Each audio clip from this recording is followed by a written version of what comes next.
Это 5 минут активной жизни. С вами Антон Зорькин. Доброе утро.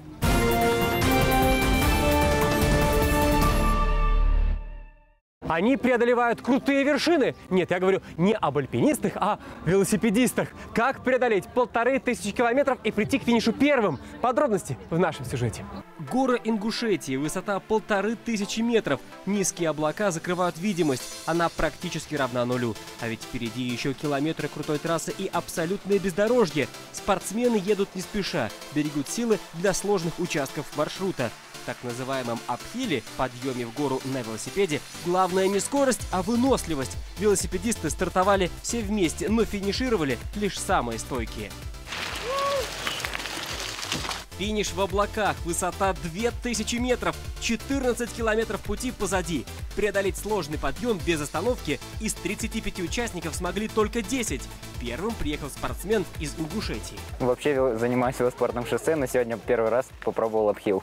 Покорять горные склоны на этот всероссийский фестиваль приехали и новички, и профессионалы.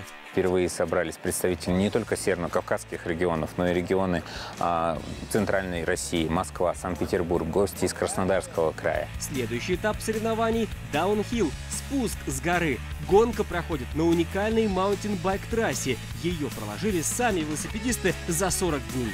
Расчеты делали, основываясь на собственном опыте. Трассу мы строили так, что после каждого спуска у нас был подъем, который сбавлял скорость. Плюс были определенные элементы построены, которые ее корректировали.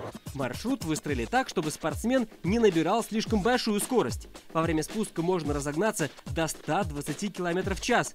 Это опасно для жизни. От старта до финиша строили с применением техники. Здесь множество рукотворных контруклонов, поворотов, чего так сильно не хватает всем остальным трассам у нас в России. Даунхилл – экстремальный и опасный вид спорта. Велосипедист легко может потерять контроль над своим транспортом. Увы, такое случается. Чтобы спортсмен не слетел в пропасть или не врезался в дерево, вдоль всего маршрута установлена спасательная сетка.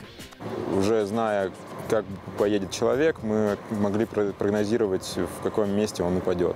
Гонка в самом разгаре. Участники стартуют по очереди. Средняя скорость – 40 км в час.